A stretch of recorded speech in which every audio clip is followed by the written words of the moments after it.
Olá pessoal, sejam bem-vindos a mais um episódio do nosso podcast, o Dev Show. E hoje a gente vai falar sobre multi-tenancy. A gente tem um termo aí que às vezes é falado multi-tenant, às vezes é falado multi-tenancy. Então a gente vai trazer aqui para a pauta para falar sobre esse assunto, quais são os benefícios, as divisões, os modelos, será que é bom em todos os cenários, será que não é bom? Então a gente vai falar um pouquinho sobre esse assunto.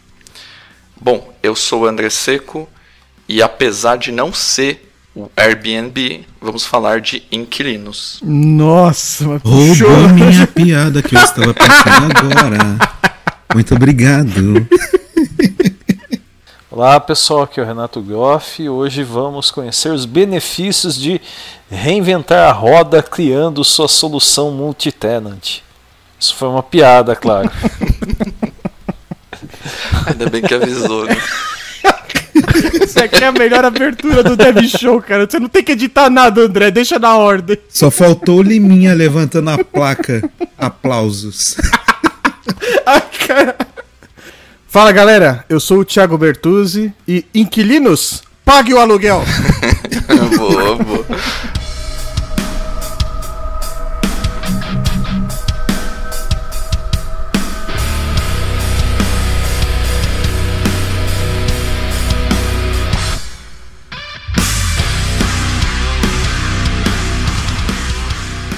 Muito bem, pessoal. Então, para iniciar aqui, como geralmente a gente faz, né, vamos falar um pouquinho sobre o que é esse termo, né? A gente sabe que alguns dos nossos ouvintes, né, podem estar iniciando aí na carreira e nunca se depararam com esse assunto, mas provavelmente já usaram um sistema multi-tenancy, né? Então, por mais que isso fique transparente para o usuário, é importante pontuar o que rola por trás ali de um sistema com essa arquitetura. Então, vocês querem começar falando? Como que a gente faz aí para falar o que seria um sistema multi-tenant ou multi-tenancy? Vou dar um resumão do resumão aqui pra galera. Basicamente, pessoal, a ideia do multi-tenancy, para que surgiu, né, esse conceito aqui?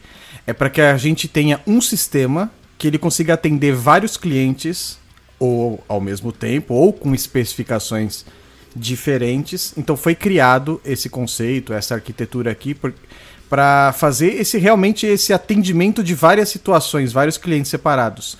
Tenant, que vem, né, que é do multi-tenant, multi-tenancy, do inglês traduzindo, significa inquilino, até por isso a gente fez uns comentários no começo. Então a ideia do sistema, como um prédio que comporta vários inquilinos, é você ter uma solução que ela comporte vários clientes.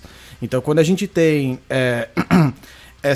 uma arquitetura nesse tipo aqui, então, por exemplo, você tem um cliente X e quando ele acessa o software naquele servidor lá, ele acessa um software Y. Você tem um cliente Z, quando acessa aquele servidor, ele pode acessar o software num servidor W, por exemplo, assim. Então, você tem um mesmo sistema que ele tem a capacidade dele e ele é montado para ele atender essa demanda de múltiplos clientes com especificidades ou iguais ou diferentes. Não sei se fui clara aqui. Acho que dá de fazer um paralelo aqui, né, e a gente partir do ponto do single, né, single tenant, né. Single tenant é aquele modelo, né, de arquitetura onde a gente tem um sistema que para entrar em produção ele precisa ser instalado uma instância para cada cliente. Então vamos supor, você é um fornecedor de software, você tem 3 clientes. E o teu software está desenvolvido de tal forma que você precisa pegar uma versão dele, né, um build dele ali, colocar em um hardware específico, rodando uma versão do teu sistema, com uma instalação do teu sistema. Para o cliente, o outro cliente é novamente uma outra instalação, por mais que seja a mesma versão do software, né? Mas você tem instalações diferentes. Então, isso diz muito como você construiu o teu software. Não são todos os softwares que são desenvolvidos de qualquer forma que ele se torna multi-tenancy, né? Então, é mais fácil a gente ver softwares que foram desenvolvidos de qualquer forma, eles rodarem apenas single tenant, né? Então você consegue ter vários clientes com o seu software, mas com instalações diferentes, rodando em hardwares diferentes, né? Não podendo comportar aí vários inquilinos, aí, como o Bertuzzi falou. Até porque quando a gente bate naquela tecla que a gente está falando de arquitetura de software, né, que o primeiro passo da arquitetura de software sempre é o pensar, né, para que estou desenvolvendo a minha solução. Eu acho que é até comum, a longo prazo, muitos softwares que eram single tenant ter que virar multi-tenant, né? Só que aí entra aquela linha que pode ser um problema, né? Dependendo de como foi construído, porque não foi feito para aquilo. E aí começa a surgir dois caminhos aí, né? Ou a possibilidade de você reescrever parte para que ele trabalhe com isso, ou começa a surgir os Frankensteins, né? Em cima desses single tenants, né? Até você falou de Frankenstein, né? A gente acaba vendo bastante empresa pequena, né, que vende algum tipo de produto, né, um sistema de vendas, um sistema comercial bastante comum, né? Então, quem já trabalhou em situações assim, né, a parte de automação comercial em geral, ou mesmo automação fiscal, né, sabe que é difícil gerenciar. Poxa, você vai, se instala no lugar, não é uma solução unificada, é difícil manter controle de versão de tudo isso, cada cliente pode estar numa versão, então fica complicado, né? Imagine se vocês pegarem soluções aí da Google, a parte de Microsoft 365, que são ótimos exemplos de aplicar conceitos de multi-tenant, né, em soluções corporativas. Imagine se o pessoal não seguisse esse tipo de paradigma baderna que não seria, né? Até porque você imagina assim, a maioria dos sistemas assim, você vai criando, principalmente como o André falou da single tenant, ele foi feito por um fim para resolver aquela situação lá. Então existem caminhos que às vezes o pessoal pega e fala, pô, isso aqui daria um produto, vamos pegar esse cara aqui e vender para outros clientes. Mas aquele seu cenário bonito que você estava acostumado no cliente A, ele pode ficar muito diferente no cliente B lá. Até em termos não só de funcionalidades, como em termos de servidor e tudo mais, a gente associa muito, vai falar mais pra frente, mas o multi-tenant, o multi-tenancy no caso, né, ele é muito associado em SaaS, né, mas a gente vai conversar depois mais pra frente aqui e ver que não necessariamente é só nesse cenário aí que existem esses tipos de aplicação. Exato, e um ponto aqui que nós temos, né, que eu acho que dá para levar um raciocínio nessa linha, é que multi-tenancy, né, um sistema multi-tenancy, quando que se pensa nisso, né? É quando você começa a ter escala mesmo. Porque às vezes você vendeu o teu software para um cliente, 2 clientes, você fala, beleza, vou instalar para um e para outro. Mas quando você tem um pensamento em termos de escala, teu produto foi muito bem, tá dando muito certo, né? Você pensa, putz, agora eu tenho 100 clientes, 1000 clientes, vou ter que fazer 1000 instalações, manter 1000 infraestruturas, né? Se é que você cuide dessa infraestrutura ou é no cliente, enfim, né? Todo esse gerenciamento, tanto de suporte, instalação, fica muito complicado. Então, o multi-tenancy vem para deixar as coisas mais simples em termos de escala, né? Quando você está pensando em evoluir o teu produto e ser um pouquinho mais... evoluir o seu produto, né, escalar ele, mas reduzir, né, minimizar os problemas com gerenciamento, suporte, implantação, atualização, enfim, a gente vai falar de todos esses itens mais para frente. Um ponto legal, né, que fica bem evidente é que quando a gente vende um serviço, o que a gente não consegue economizar quando a gente contrata um serviço dentro da nuvem, por exemplo, é poder computacional. Se você deixou de usar a sua capacidade computacional durante, sei lá, 10 horas do dia, você vai ser cobrado por aquele recurso que você já alocou. Com um cenário de multi-tenancy, os recursos computacionais conseguem ser utilizados de forma mais inteligente, né? A partir do momento que tipo, tá todo mundo compartilhando o mesmo hardware, né?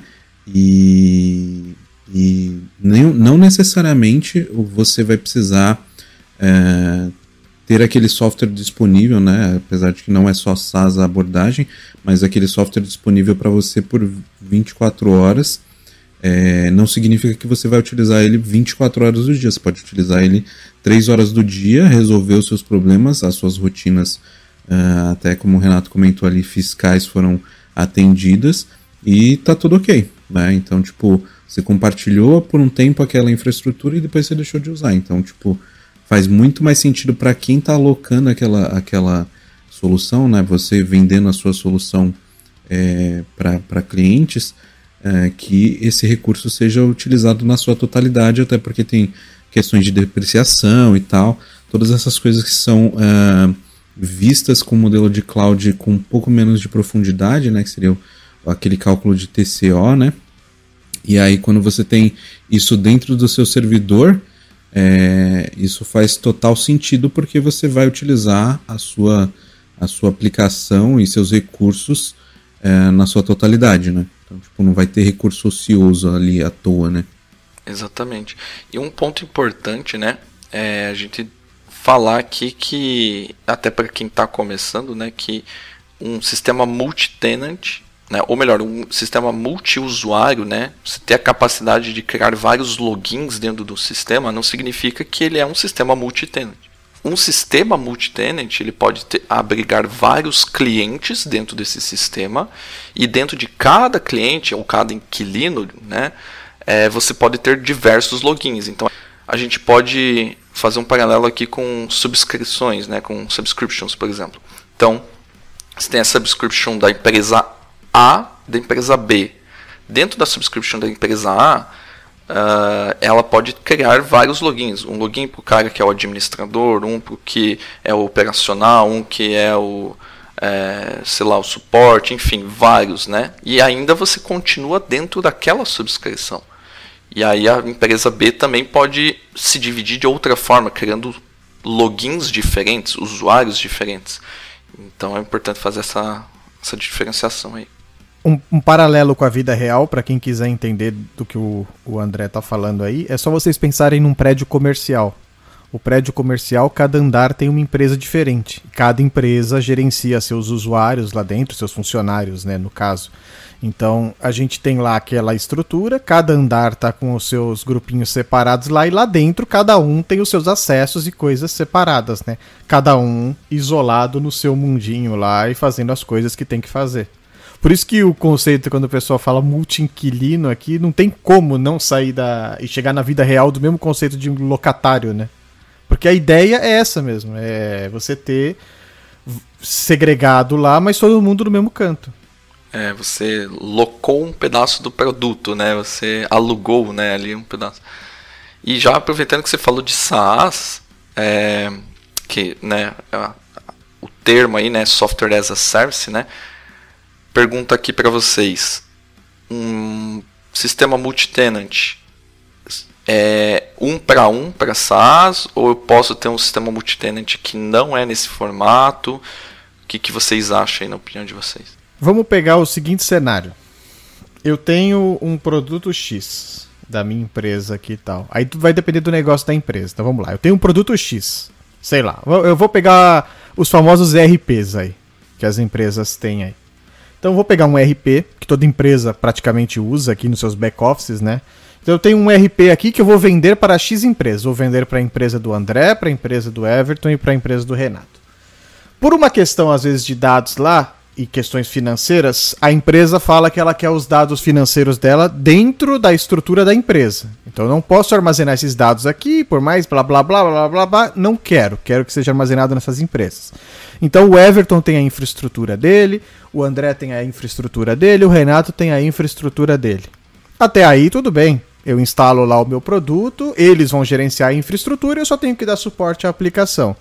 Então eu instalo para o Everton aquela minha aplicação, eu instalo para o Renato aquela minha aplicação, mas chega no André e ele fala, então, eu preciso que algumas coisas aqui sejam diferentes aqui. Eu preciso de 2 campos a mais aqui, porque a minha empresa tem que guardar os valores XPTO aqui, tal.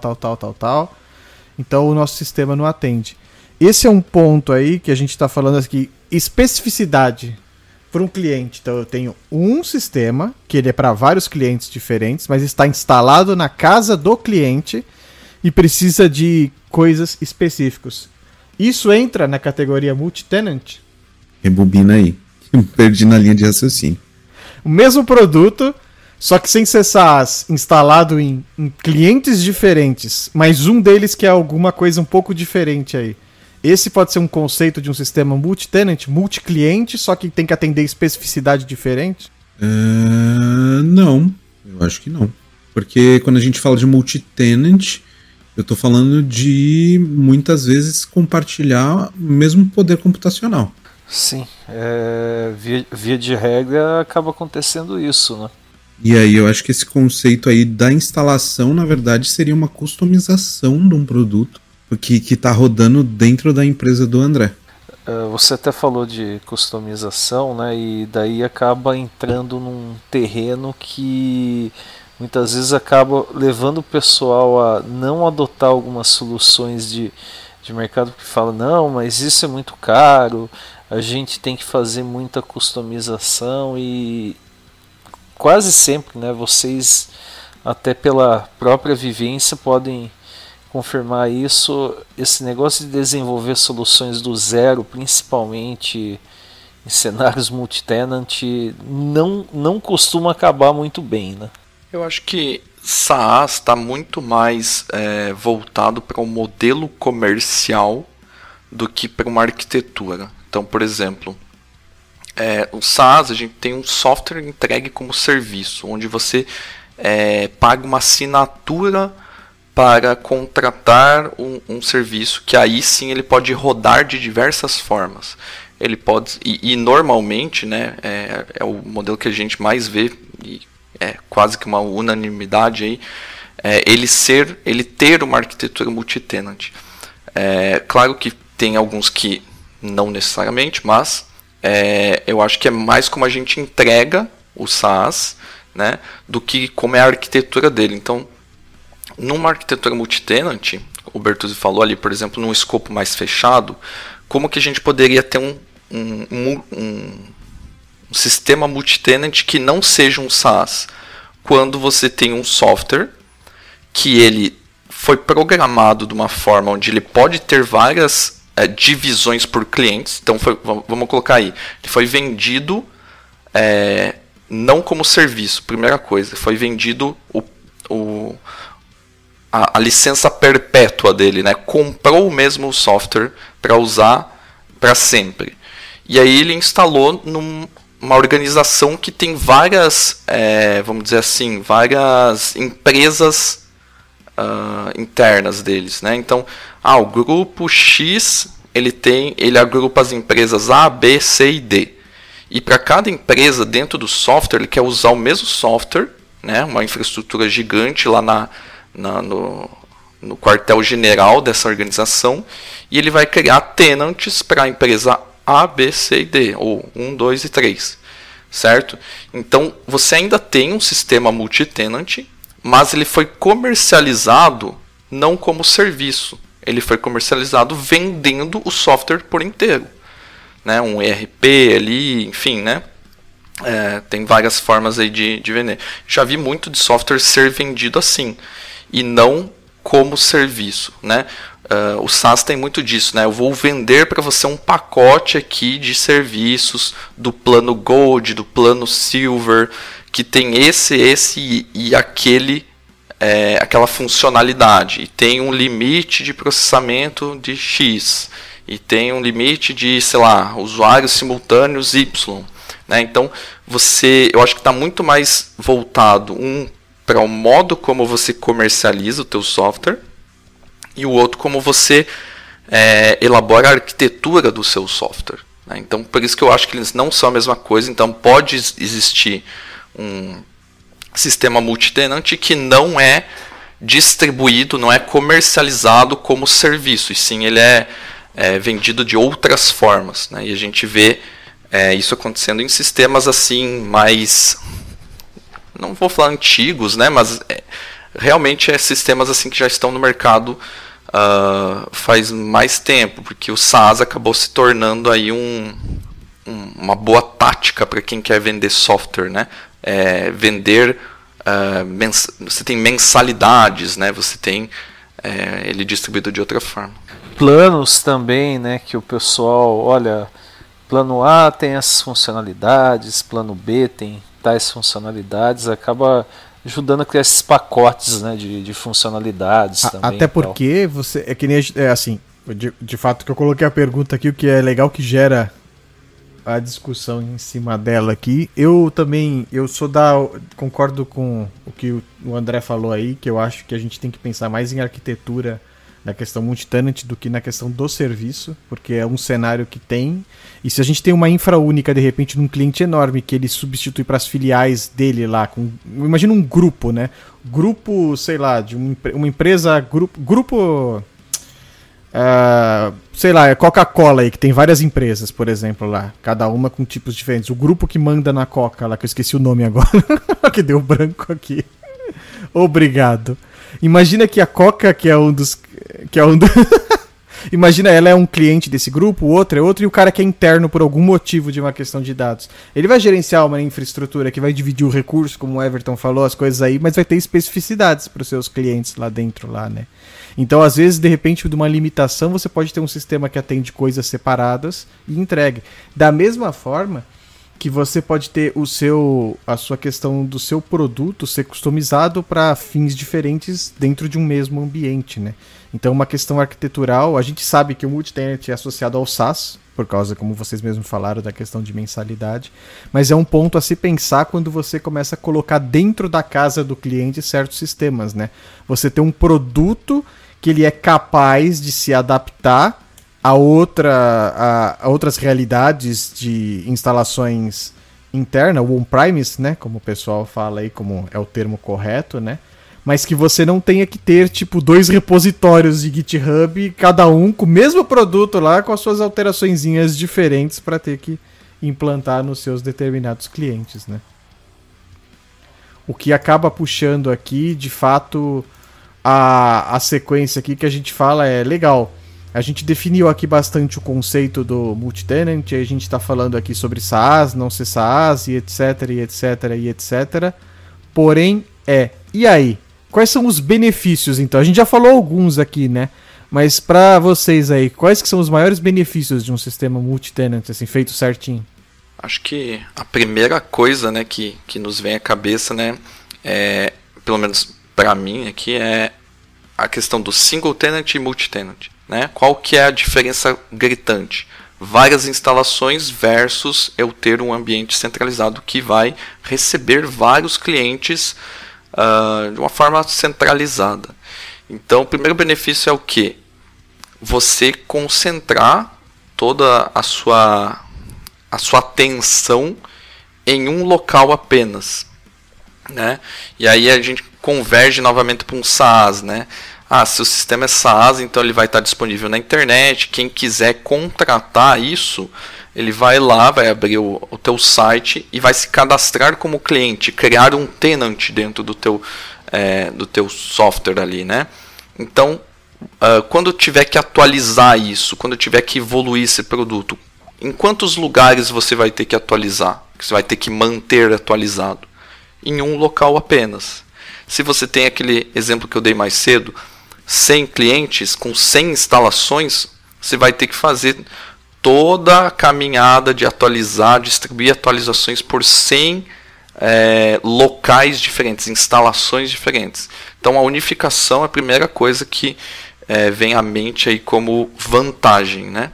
E não ter, o cliente A tem a versão 1.2, o cliente B tem a versão 1.3 e começa, né, a ter aí versões diferentes para cada instalação, o que é muito, muito complicado de você gerenciar, até porque quando você está dependendo do ambiente de cliente, às vezes o cliente não pode atualizar no momento que você está disposto a atualizar aquele software, quando a gente fala de empresas maiores, tem toda a questão de compliance, como que você acessa as máquinas para atualizar, não é bem assim para validar o pacote de atualização, né? Tem todo aí um processo de cuidado, né, com o que entra dentro da empresa, e aqui com toda a razão, né, tem que ter mesmo. Mas aí quando você tem um software que é dividido, né, single, você acaba tendo esses problemas aí de gerenciar tudo isso ao mesmo tempo. Esses pontos aí que acho que você colocou realmente são os principais, que é a atualização, segurança, né? Você descobre uma brecha de segurança, a atualização já vai resolver para todos os clientes, né? Que você não teria em infraestruturas apartadas, você teria que ir fazendo um por um desses caras. Eu acredito que a longo prazo você tem uma economia com infraestrutura, por quê? Por mais que... Aí está aqui os caras do Azure aqui que podem me deixar mentir.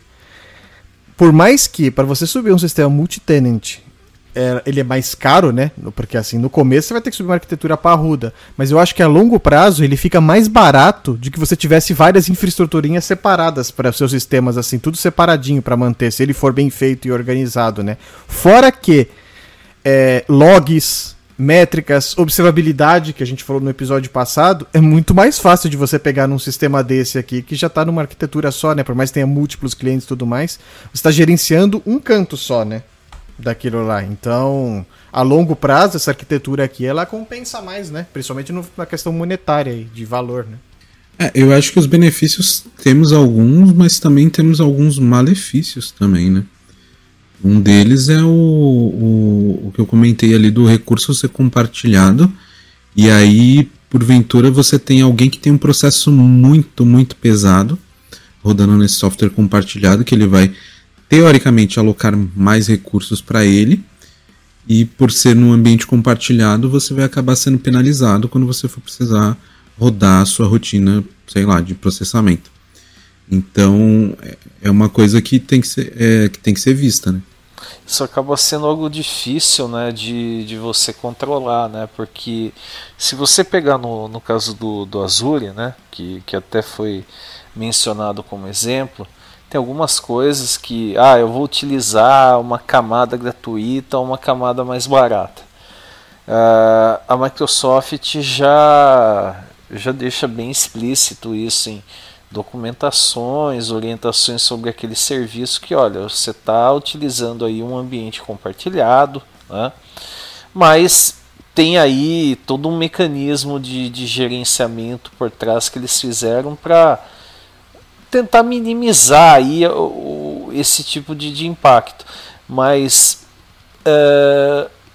muitas empresas não são a Microsoft, a Google, a AWS para criar um mecanismo todo sofisticado para fazer isso, né? E como o Everton falou, acaba ficando difícil, né? Numa situação dessas, eventualmente, você pode até chegar a perder um cliente porque ele fala, poxa, mas sempre teve uma boa performance, isso que eu contratei funcionava bem, agora não teve aí um aumento considerável no que a gente utiliza, assim, em carga de processamento, e por que não está com a mesma performance, né? E isso às vezes fica um pouco difícil de conseguir esboçar para o cliente, né, que o seu vizinho agora passou a processar alguma coisa muito pesada e a gente precisa remover ele desse ambiente, oferecer uma outra abordagem, sei lá, instalação local ali, que nem o Bertuzzi comentou, ou então ele ter um recurso inteiramente para ele, né? E aí pode ser um problema para quem estiver oferecendo o serviço. E aí um outro ponto que seria a segurança, né? Que nem o Bertuzzi comentou, tipo, uma brecha de segurança, ela é compartilhada entre todos os clientes, né? A partir do momento que você descobriu e resolveu, beleza.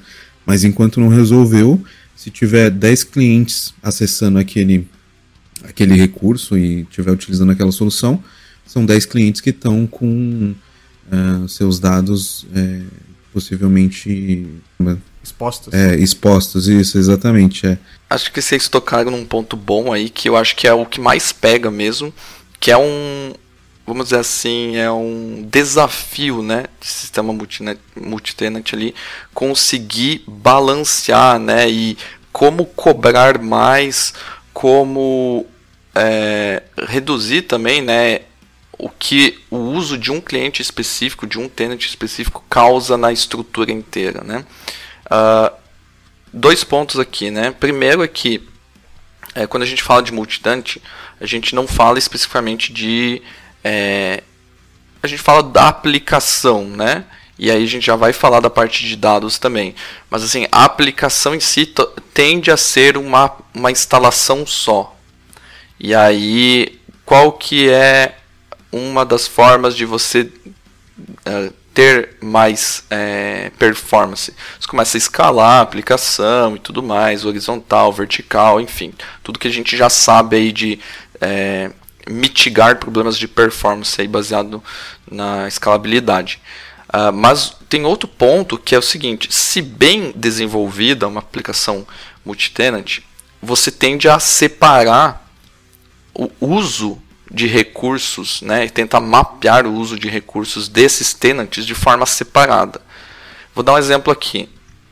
Quando você usa um recurso lá do Azure, por exemplo, muitas vezes você vê, beleza, custa tanto o recurso, mas adicionais, quais são os adicionais que são variáveis?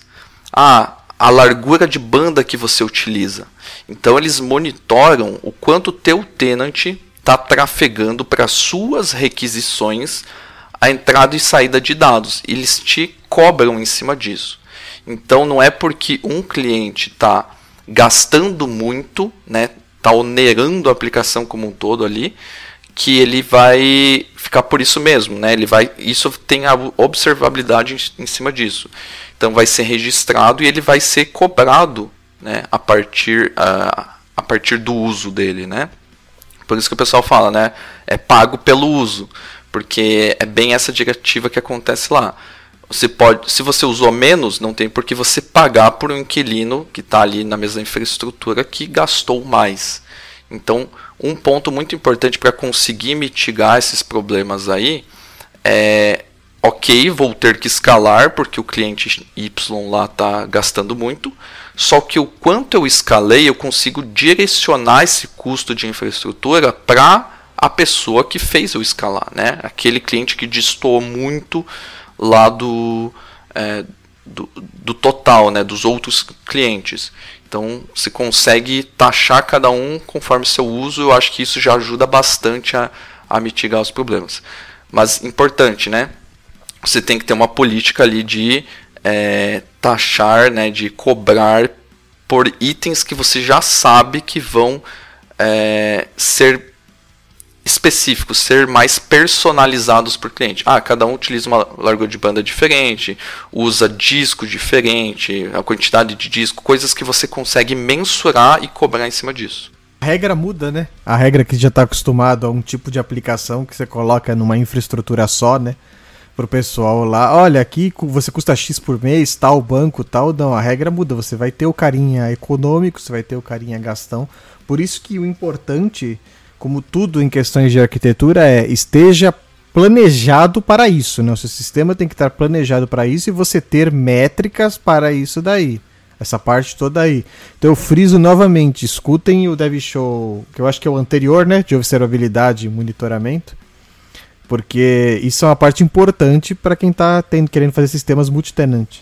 Eu ia até falar dessa parte de observabilidade e monitoramento, né? Porque daí a parte de instrumentação, colocar algum mecanismo, né, de telemetria vai ser bastante importante aí, até para você desenvolver, né, uma solução de cobrança, né.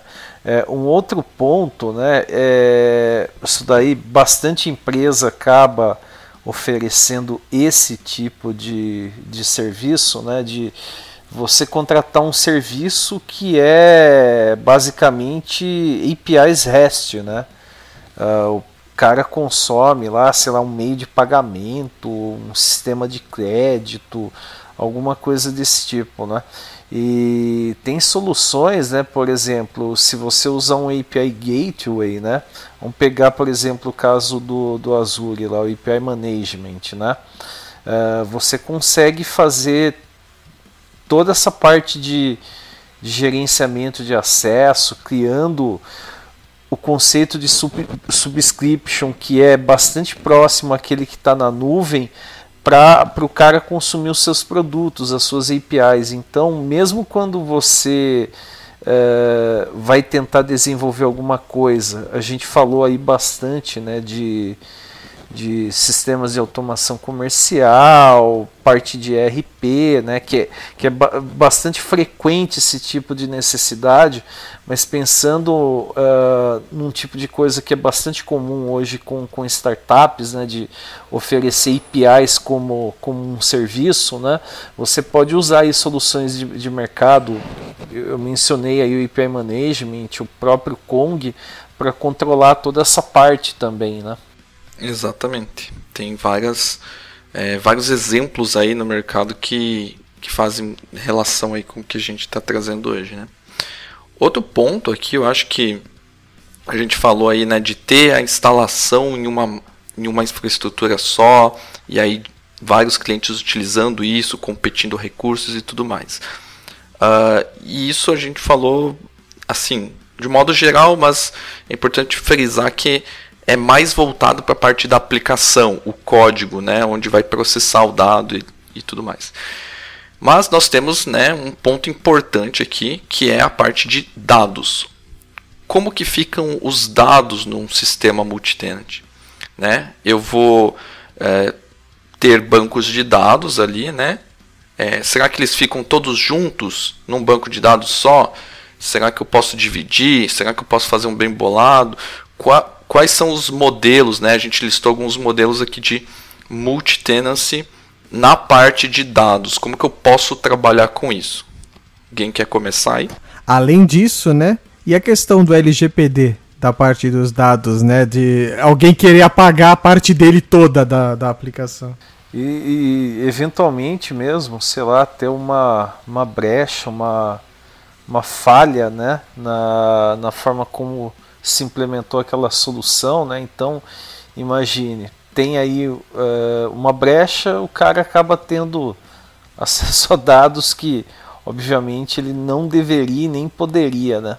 Tem algumas estratégias que o pessoal adota, geralmente, aí, né? Que aí vai da forma que você quer trabalhar, que é essa história de isolar os dados, né? De cada um ter a parte de gerenciamento. Então, às vezes você tem aquele esquema de você ter tabelas diferentes por clientes lá, mas tem uma tabela de controle que acaba fazendo esse controle lá, que é como se fosse um conceito para você usar, tipo, chave-valor, né? Essa aqui é a tabela principal, ela controla os dados, então eu tenho um banco só e eu segrego, assim, esses dados por usuário. Então essas tabelas são do cliente A quando ele instanciou o dele, as tabelas são do cliente B, as tabelas são do cliente C, cada um tem seus dados separadinho, depois acaba. Existem sistemas que fazem isso, eu já vi ERPs de nuvem que fazem isso daí também, trabalham com tabelas separadas por cliente, então você tem nomenclaturas por cliente em tabelas.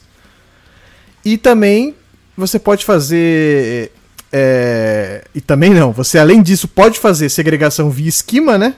Então você tem um banco de dados lá e você segrega pela parte dos esquemas do banco, né? Cada cliente tem o seu esquema separado, você tem a instância, o banco único e a questão do esquema. Ou você já pode fazer a segregação do próprio banco também, né? Existem também cenários em que você tem a instância única e cada cliente, tirando a parte do controle, né, da sua aplicação, cada cliente tem o seu banco também separado. É uma forma também de fazer. Aí depende de como você estrutura a sua aplicação, né? Cada uma vai ter o seu pró e contra, né? Sim. Importante dizer que você falou da parte de tabelas ali. Tem esse cenário que o Bertuzzi comentou, da tabela, por exemplo, né? No nome da tabela, né? Cliente A underline minha tabela. Cliente B underline minha tabela, né? No nome. Eu acho que esse é um jeito bem mais rústico e até um tanto quanto antiquado de fazer. Porque o pessoal vai pôr por nome ali, né? outro jeito de fazer separação via tabela é manter tabelas únicas, né? Então, minha tabela 1, minha tabela 2, minha tabela 3. Dentro dessa tabela, eu vou ter o versionamento por um ID de tenant. Então, cada linha vai ter identificado de quem é aquele dado. Tenant ID 1, então vem o dado os restantes das colunas do dado daquele Tenant ID 1. Na próxima linha pode ser um registro do Tenant ID 2. Né? Então tem separação por registro. E aqui vem um ponto importante. Né? Se você trabalha nesse formato, você precisa ter bem mais, né? Muito mais cuidado na hora de construir sua aplicação em termos de insert, delete, select, porque um erro, esquecer de colocar where tenant ID igual o tenant ID que está logado ali, né, você acaba por expor dados de outros clientes que estão na mesma tabela. Então isso é crucial, né? Imagine se a empresa A, por exemplo, vê dados da empresa B, sendo que elas são, concorrentes, como se dizer, rivais no mercado, né? Concorrentes. Nossa, aí, para falar o português claro, a merda tá feita, né? No ventilador, né? Porque... Totalmente, né? Porque, assim, a empresa que viu os dados vai falar, bem, a culpa não é minha, a aplicação deu acesso a isso. E a outra vai se sentir bastante lesada, né? Sim. O ponto do André completou aí, e realmente o que ele falou aí é melhor, no caso de usar tabelas compartilhadas, a ideia do Tenant ID é melhor. Eu só queria pontuar que a questão que eu falei das tabelas aí não é a questão que eu gosto de usar isso aí, pelo contrário, é que eu já vi soluções multi-tenant que tem tabelas por cliente mesmo, e é nesse, mas não necessariamente nesse esquema, nome do cliente A, underline é minha tabela lá, mas eles usam umas nomenclaturas e criam a mesma estrutura separadinha por cliente. Eu não acho que é boa de gerenciar, né? Eu preferia, por mais que seja mais arriscado, se você vai usar uma estrutura por tabelas, usar os conceitos do tenant, né? Mas aí vai da forma que você consegue gerenciar melhor a sua aplicação, para não perder e não vazar dados, né? Exato. E tem aqui a gente tem um ponto importante, né, que você comentou ali. Ó. A gente tem a divisão por tabela, por esquema e por banco de dados, né, database mesmo. Então, na tabela, é quase que uma escadinha de risco ali.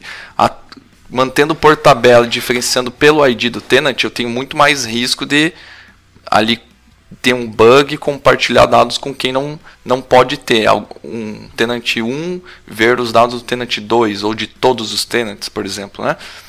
No esquema eu já fico um pouquinho mais resguardado. Por quê? Porque tem que errar o esquema mesmo. Né? É o cliente 1 ponto minha tabela. O outro esquema é cliente 2 ponto minha tabela, por exemplo. Né? Então ele é logicamente separado. Né? Tanto no esquema quanto no modelo de tabela, eles são isolamento lógico. Já quando a gente vai para banco de dados diferentes, a gente vai para um isolamento físico. Né? Por mais que rode no mesmo servidor de banco de dados, né? Mas o físico é porque eles estão em bases de dados diferentes, que vão gerar arquivos de bases de dados diferentes. Né? Então, você tem o banco de dados do cliente 1, tem o banco de dados do cliente 2. E aí, pelo menos nesse modelo, você fica resguardado que o cliente 1 vai acessar só a base de dados dele, não vai vazar um dado de outro cliente. Né?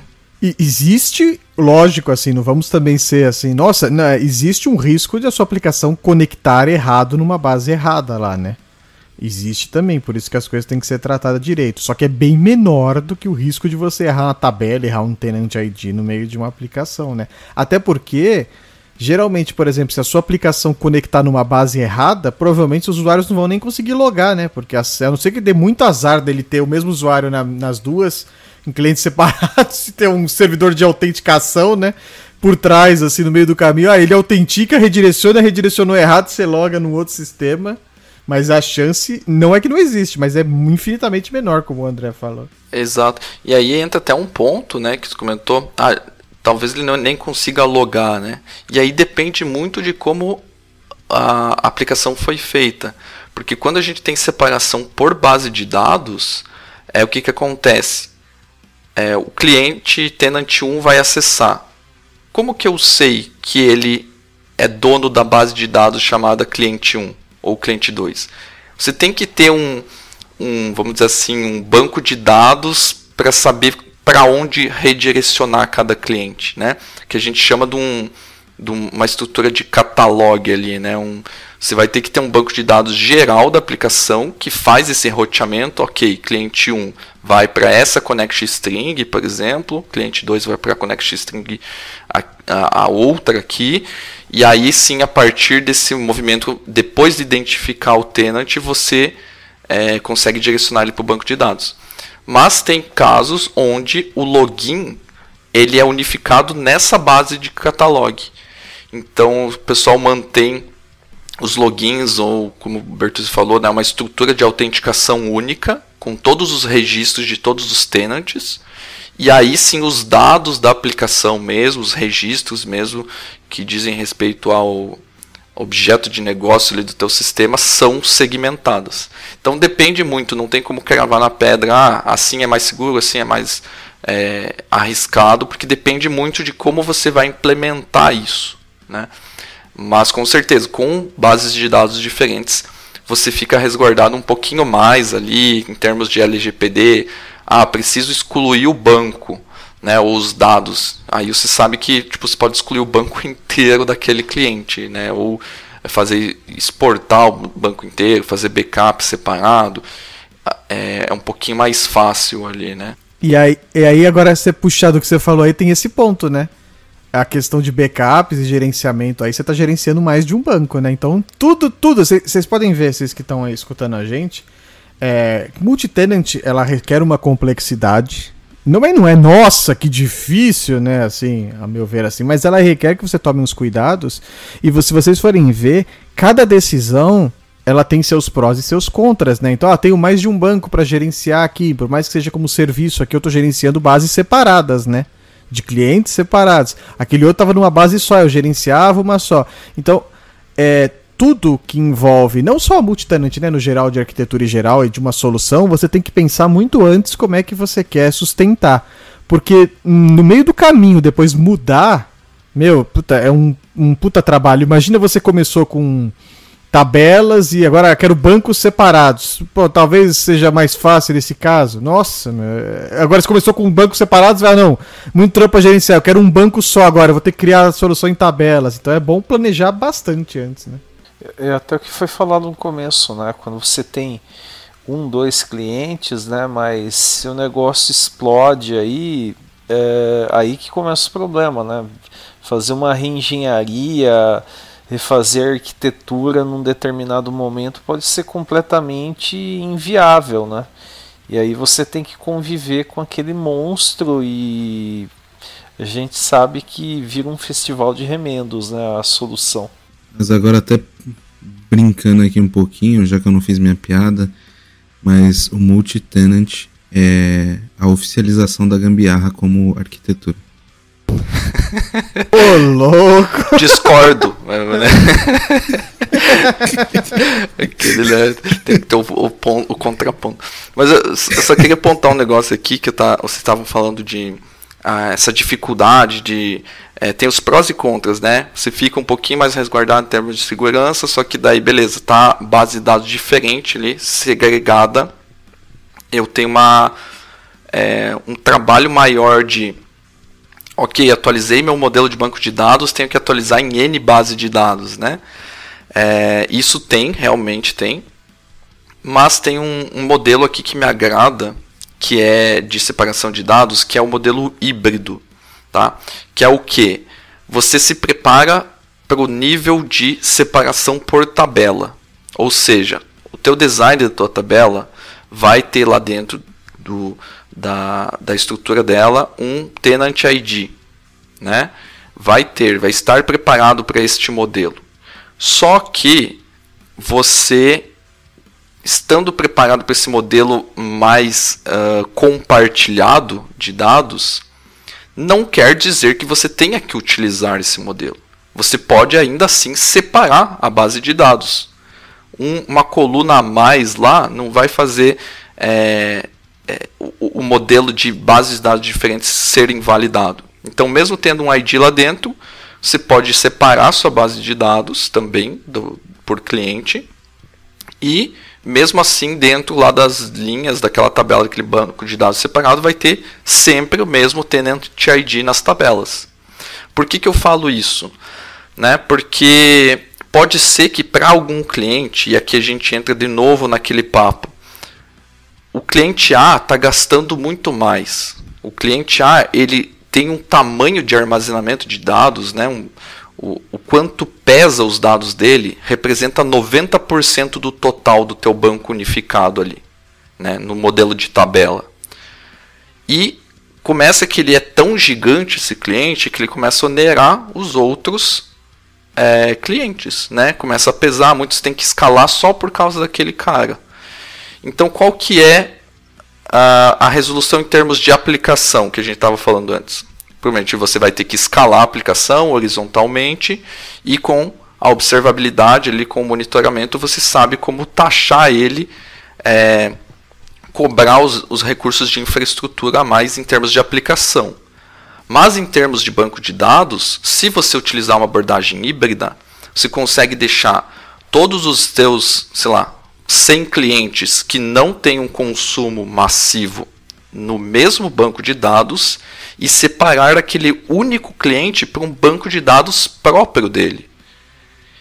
Perceba que você está trabalhando híbrido, né? 100 clientes funcionam no modelo de tabela em um banco só, mas como você já se preparou ali a nível de tabela, você consegue também separar aquele cliente que está fazendo uso massivo em uma database separada.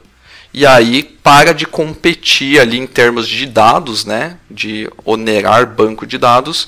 Os clientes que têm um uso menor estão tranquilo, compartilhando, e aquele cliente que precisa ter uma exclusividade ali, ele está numa base de dados diferente.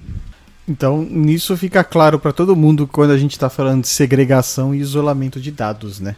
As situações e como a gente pode fazer. Um outro ponto também que é interessante de se pensar aqui é a questão da atualização, né? Da aplicação. E aí a gente entra na questão da disponibilidade, ambiente e atualização.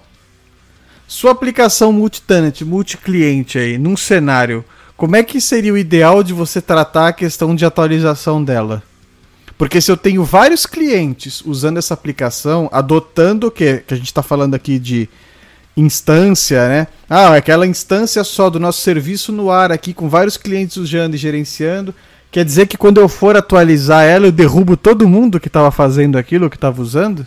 E aí, como é que fica esse ponto? Então, aí entra as boas práticas de DevOps e tudo mais, aí que o pessoal pode até falar melhor, mas, por exemplo, a gente tem a vantagem de se manter atualizado quando tem uma instância só, né? Isso é óbvio.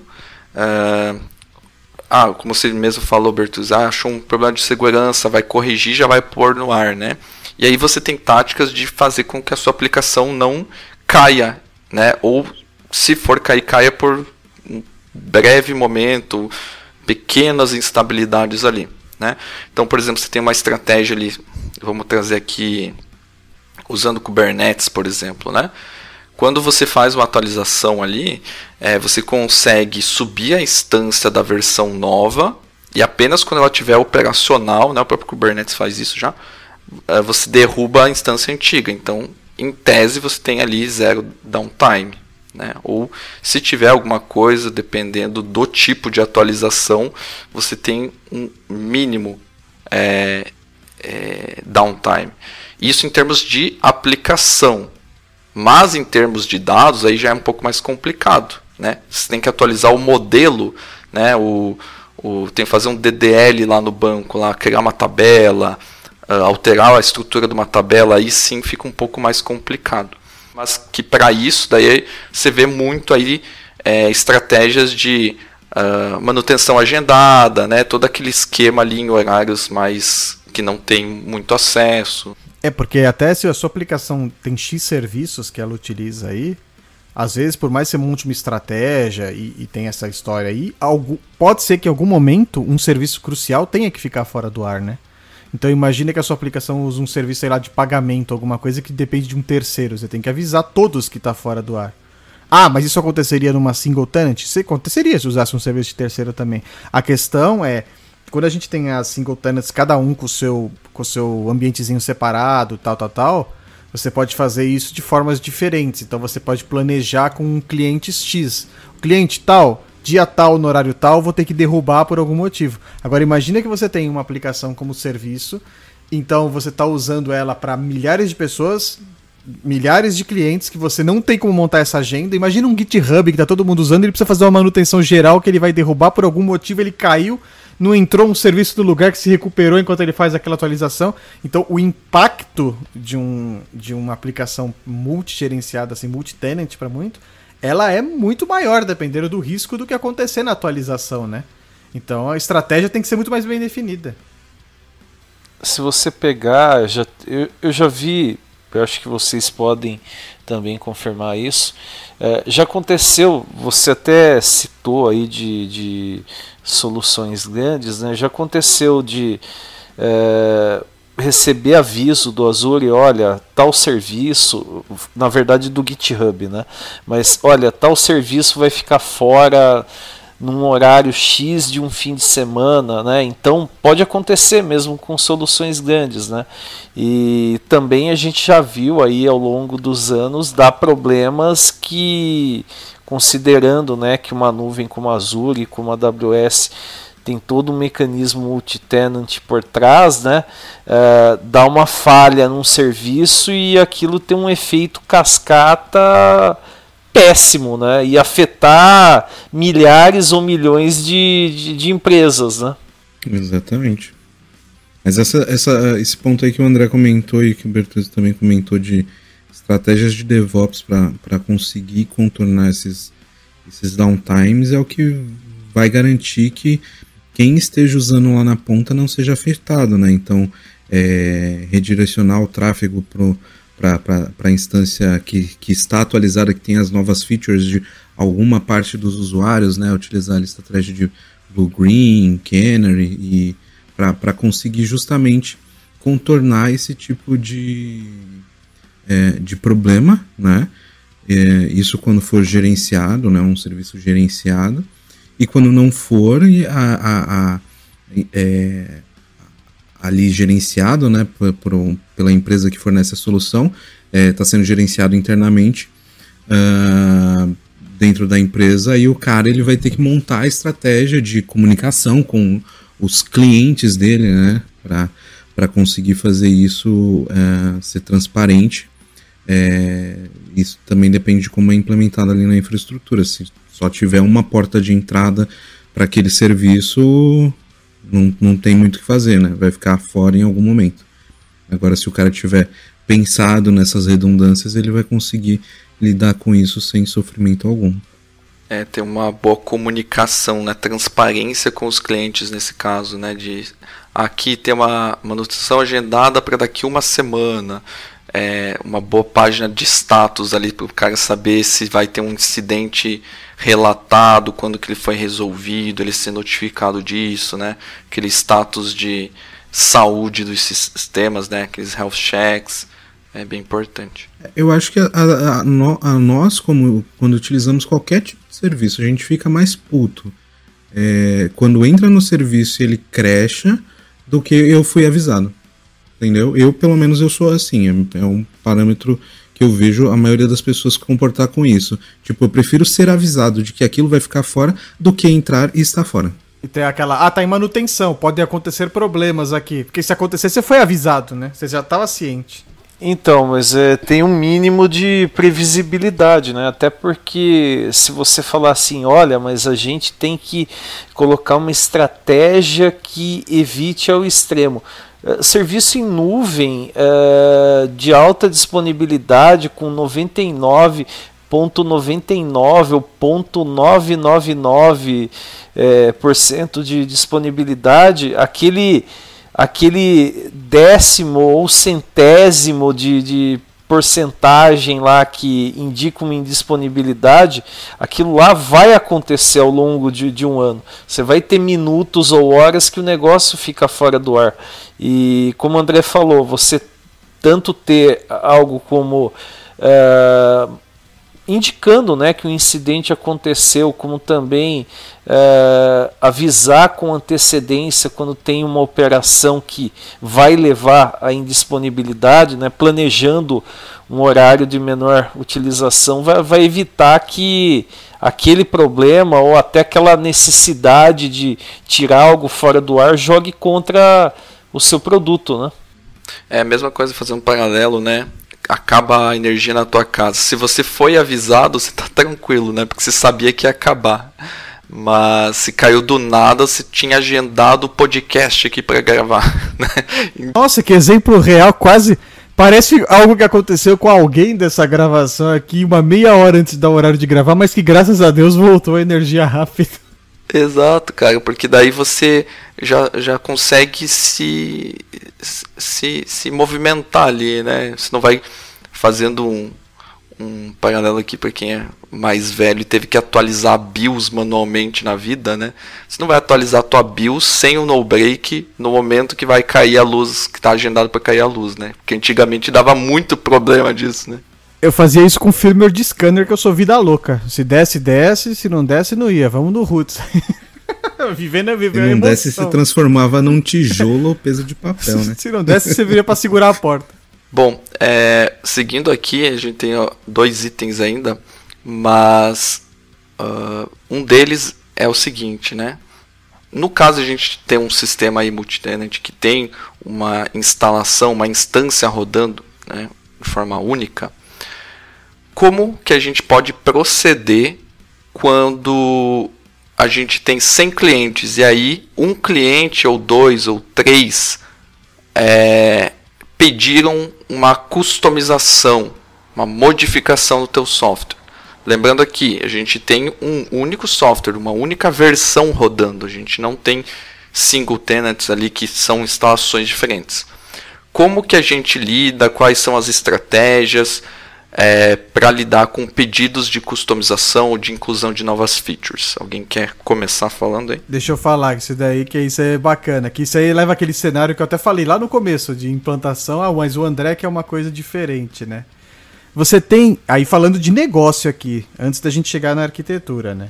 Você tem 3 decisões para quando você está trabalhando, assim, de várias decisões, mas eu vou dar 3 aqui, quando você está trabalhando com o seu sistema multitenant. A primeira é simples, não vou fazer, ponto final. E não é zoeira, não é sacanagem nem nada, eu tenho um produto que está no ar, você precisa de X coisa, o nosso sistema não faz, aí você dá aquele migué que no futuro a gente vai avaliar essa oportunidade aí para fazer e tal, e deixa lá e ninguém faz nunca. E ou aparece 5 anos depois que um monte de gente pediu lá e acabou entrando de fazer. Essa é a primeira resposta. A segunda é aquele ponto que o que foi solicitado pelo cliente X pode ser uma melhoria para o nosso produto ou é muito específico? Por quê? Se for algo que foi solicitado, então aqui eu tenho os meus clientes, o Renato, o André e o Everton. O Everton pediu um negócio, só que de repente o pedido dele, poxa, é uma funcionalidade boa para o produto aqui. Então eu não tenho um problema, porque o pedido dele pode ser atendido e vai melhorar o meu produto ainda por cima aqui. Então eu vou resolver ele e vou colocar aqui. Aí entra o terceiro cenário, que realmente é aquele problema. O Everton pediu uma coisa tão específica, eu preciso fazer, porque é uma solução para o cliente dele é importantíssimo lá, tem que ser feito, etc e tal, ou a minha solução tem que atendê-lo, e eu não tenho como fazer isso do produto. E aí começam as definições de regras de negócio específicas por cliente, né? Então, lembrando que eu tenho uma aplicação só, que ela tá lá rodando bonitona, mas o Everton ele quer uma coisa diferente.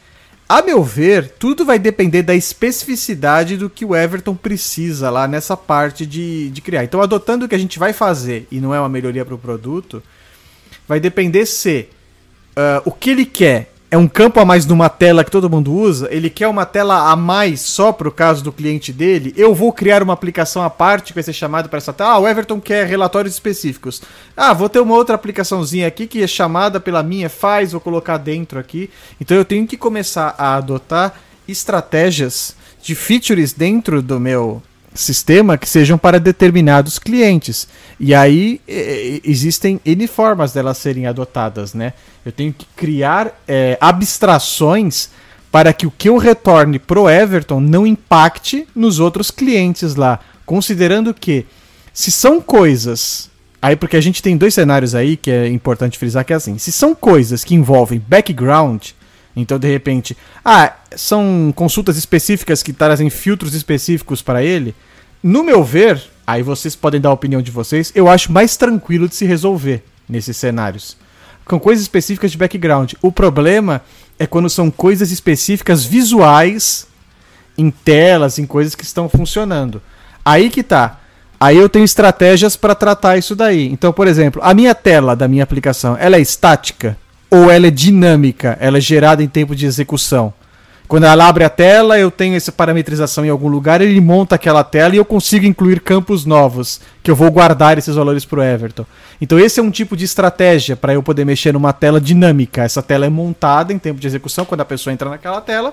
Beleza, para o cliente X eu posso carregar uma informação a mais, eu posso trazer um campo a mais. Não, minha tela é estática, aí você tem um problema, você tem que começar a pensar das features de exibição daquela tela. Se é um background... para o Everton eu tenho que trazer esse dado mais concatenado para exibir com outro aqui. E eu tenho uma estratégia de camada por aquele cliente. Aí começa, acho que aquela complexidade que a gente fala de você ter abstrações do seu software de acordo com terceiros. E até onde você pode ir, né? Nessa questão de abstração. Até onde você vai deixar ou vai limitar para os seus clientes como vai ser feito. Mas aí eu acho que cai naquele ponto... de que a resposta padrão que você colocou aí, da resposta padrão ser não, eu acho que ela vai ser muito importante, porque senão a exceção passa a virar regra, né? Porque fica aquela coisa, dependendo do relacionamento com o cliente, ele vai falar assim, mas você fez aquela outra vez lá, cara, não consegue fazer esse outro puxadinho, não? E aí você começa a ter um ciclo de vida da sua aplicação, que era uma coisa que era ampla, né? Para atender um cenário comum de N clientes, ela acaba sendo muito voltada a um cliente só. E aí talvez, isso, a conta vai fechar, tipo, vai ter uma coparticipação do cara investindo nesse desenvolvimento desse software também. É meio doido isso, né? É que depende é como eu falei, isso aí envolve muito decisão de negócio, né? Como você vai tratar o seu negócio, né? Antes da gente chegar na parte de arquitetura, como fazer, como é que você trata o seu negócio? Você vai fazer porque existe um ponto de, o fulano X que paga a minha mensalidadezinha aqui pediu um negócio mó absurdo, eu falar, não dá pra fazer isso aqui específico. Mas vi uma empresa gigante que pode ser um market best-seller pro seu software, falar, a Microsoft usa o nosso serviço aqui. Eu não vou atender um pedido pequeno para eu ter uma vitrine, né, uma questão de negócio, antes de entrar em arquitetura, da segunda parte que eu falei. Então a decisão do business ela é importante pro multitenant antes de chegar na arquitetura, né, falando como negócio. Com certeza. Tem todos esses pontos aí, né? E a gente pode observar no mercado, né? Você tem uma contabilidade online, né? Que você chega lá e se cadastra como um tenant, como um cliente. É muito difícil ele ter um relacionamento muito próximo com o cliente. Assim, em termos de poder alterar alguma coisa. Não sei se vocês já perceberam. É muito mais, clica nesse botão e manda sugestão, né? Não é tipo assim, vou falar com o CEO daquele SaaS, daquele produto, e pedir para ele adicionar algo para mim. Mas, como o Bertuzzi falou, né, é uma decisão de negócio. Caso você tenha esse nível de relacionamento com o cliente que permite essa brecha e você quer ter essa brecha com o cliente, aí... a questão é o seguinte, a gente pode trabalhar em termos de arquitetura e com componentização, né? Até fiz uma live no meu canal lá sobre componentização, que a gente consegue plugar, né, coisas de uma forma um pouquinho mais personalizada por cliente. Claro que tem toda a questão, como que isso fica na interface, então toda a aplicação tem que ser pensada para suportar essa componentização. E aí, claro, se você permitir isso, aí você vai ter um repositório ou alguns repositórios lá versionados com os componentes inerentes a cada tenant, a cada cliente. Mas, via de regra, quando você trabalha com um sistema aí, SaaS, única instalação e tudo mais, você pode trabalhar mais nessa pegada de sugestões e sua equipe ali de produtos, né, os POs e tal, vão fazer um research no mercado para ver se isso faz sentido para o produto como um todo, para daí cair na esteira de discovery ali, você realmente fazer um desenvolvimento, né? Então tem que ter bastante cuidado, o Everton falou assim, né, não abrir precedente por qualquer coisinha, né? Porque senão cria meio que essa relação de cliente e fornecedor é uma linha muito difícil de se manter, né? Do cara ter um bom relacionamento sem que isso passe a ser algo abusivo no ponto de tipo, cara, você vai fazer e pronto, acabou, entendeu? E às vezes não é bem assim que as coisas têm que funcionar, né? Tipo, você vai fazer e pronto, acabou, e baixa a cabeça e codifica aí, sabe? Porque é que nem isso que você comentou, tipo, você cria um repositório para os componentes. E muitas vezes disseminar esse conhecimento que foi feito ali dentro desse componente para que outras pessoas estejam a par do ciclo de vida dessa customização é bem complicado, né? Ainda mais com o mercado que a gente tem hoje, alta rotatividade e tal. Existe a possibilidade de você ter aquele conceito de extensibility, né? Estender, né, a sua aplicação. Então você falar assim, olha, eu crio uma documentação com uma linguagem X, que seja que você defina, ou uma linguagem própria para a sua aplicação, ou uma linguagem de mercado que a sua aplicação foi feita, e fala, você consegue criar bibliotecas DLLs específicas para fazer X partes dentro do meu sistema aqui. E ela vai ser carregada para você em determinado cenário. E isso é uma possibilidade, por que não, né? Carregada em tempo de execução lá para resolver. Você cria documentação de como a sua aplicação funciona, coloca aquilo lá e a pessoa pode criar, customizar dela à vontade, e aí entra aquele ponto como o André falou, você nem fala com o cliente, o cara subiu lá, funcionou, você vende um suporte só se o cara quiser te contratar para customizar tal, ou você para resolver algum problema relacionado não carregou minha DLL, etc e tal. É uma possibilidade também. Criação de plugins e tal pode ser uma alternativa. Mas mesmo assim tem um trade-off aí, né? Porque daí assim, você quer evoluir sua aplicação e a API que ele utilizou para fazer o plugin dele vai ser descontinuada. Então você tem que ter toda uma curadoria ali falando, né? Vai parar essa funcionalidade aqui, se você desenvolveu algo baseado nisso aqui, vai ter que mudar. Não, eu quero falar, realmente, o manter é complicado, porque até não só o descontinuado, amanhã ou depois você trocou na sua aplicação alguma coisa que você viu que estava dando problema, e você fala assim, agora não vai, a aplicação X funciona da forma Y, pô, o cara perdeu tudo aquilo lá que ele fez, né? Por isso que aí você tem que avisar, daqui 1 ano vai trocar, daqui X meses. Nesse ponto, eu acho que você pode até engessar a sua aplicação, né? Se você for pensar, você fala, puta, agora eu não posso atualizar minha aplicação porque tem gente usando a customização X que eu liberei, né? Aí volta aquilo que eu digo, negócio, né? Sim. E imagina também o cenário de tipo, o cara codificou, fez uma extensão, você colocou ali as boas práticas, mas ele simplesmente decidiu inventar coisas da cabeça dele e não seguir as boas práticas que estão impostas num documento produzido. E ele vai plugar isso dentro da sua aplicação. Consequência, pode ser que passe a onerar mais o servidor, enfim. Tem um monte de coisa que pode ser bem complicada de gerenciar depois, né? E aí depois acaba virando canhão para quem fornece o suporte daquela aplicação, né? Então, ter formas de metrificar isso, né? De entender se aquele componente não vai causar problemas de performance também é importante. Exato. Bom, tem um último item aqui que até particularmente coloquei na na pauta aqui, mas é só pra gente discutir sobre, tá? Porque eu não tenho uma resposta boa para isso aqui. A parte de frameworks ou ferramentas para desenvolver sistemas multitenant, ou multitenancy. Vou dar meu primeiro ponto aqui, que é porque que eu quis trazer isso aqui para a pauta, é que alguns já podem até conhecer e falar, para .NET, por exemplo, né, que é o nosso mundo aqui mais, né, é a nossa vivência, tem o SaaSkit, né, tem um repositório lá que é o SaaSkit, que ele tem algumas funcionalidades para você trabalhar lá com multitenant, tá, basear, meio que instalar esse pacote e tornar a sua aplicação um pouquinho mais pronta para multitenants. Mas ele se você for olhar lá no GitHub, é um negócio que tá sem ser atualizado há 6, 7 anos, né?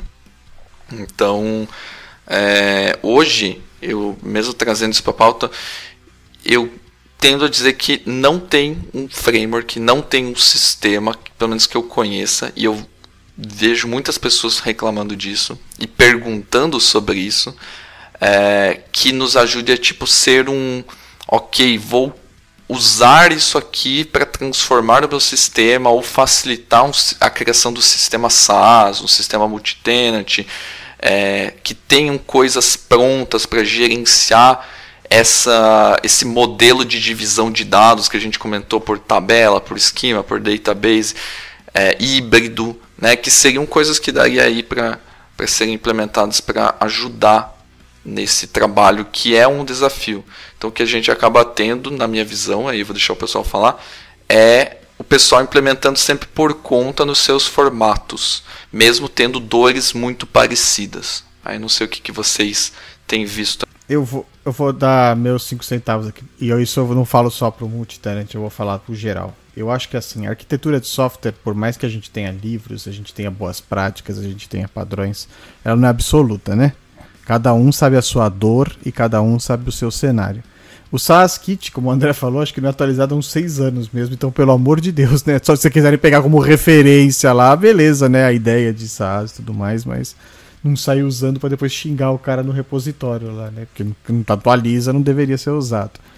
Mas eu acho que o melhor é você entender como funciona a arquitetura multitenant, como é que você vai precisar, definir como vai fazer o seu armazenamento, isolamento, observabilidade, a questão do negócio, vai estender, vou deixar customizar para o cliente, não vou deixar, colocar tudo essa parte inicial aí, montar a sua própria arquitetura daquele seu serviço lá, ou se você é uma empresa, se você é uma startup, etc e tal, contratar profissionais que saibam o que estão fazendo para colocar isso daí no ar e montar, e fazer algo mais direcionado à sua dor.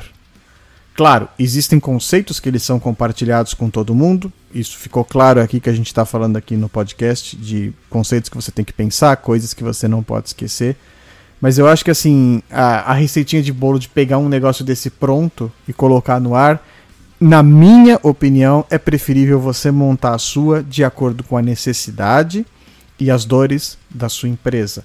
Até porque qualquer coisa que está pronta também, com certeza ela vai te dar... ela pode atender muita gente, mas vai ter aquele que vai ter aquela limitação. E para contornar aquela limitação, de repente, do que está pronto, é mais trabalhoso do que ele tivesse feito do zero a dele a longo prazo, né? Então eu sempre penso assim, quando é uma questão de arquitetura para se fazer, preferencialmente, pense no que você precisa, use patterns e boas práticas e monte o seu. Eu acho que a sua dor de cabeça vai ser menor do que um framework ou alguma coisa pronta para resolver esse cenário, no caso do multitenant.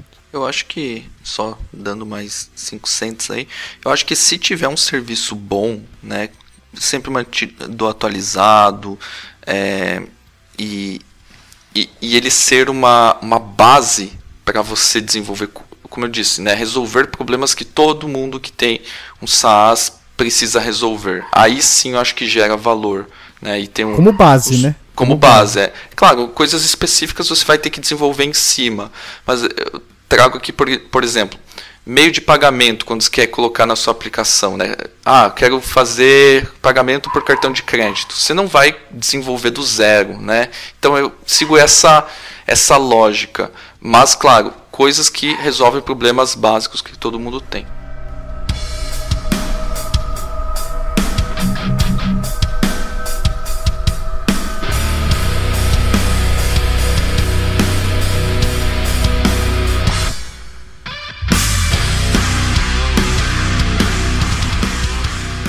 Muito bem, pessoal. Então esse foi o nosso podcast sobre aplicações multitenant.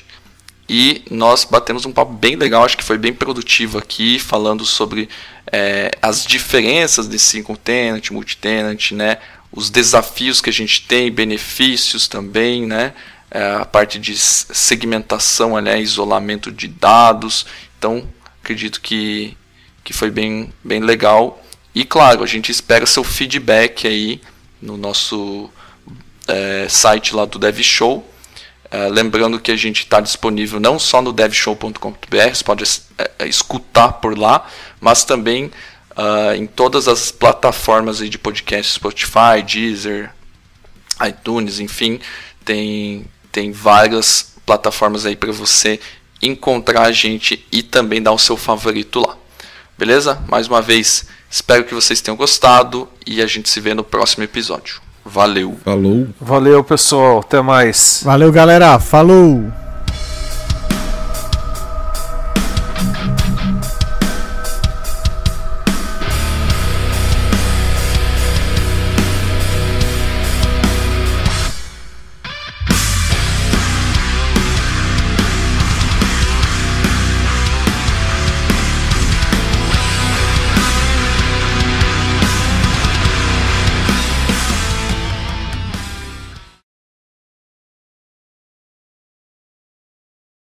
Quem que é o próximo? É o Bertuzzi, né? A, B.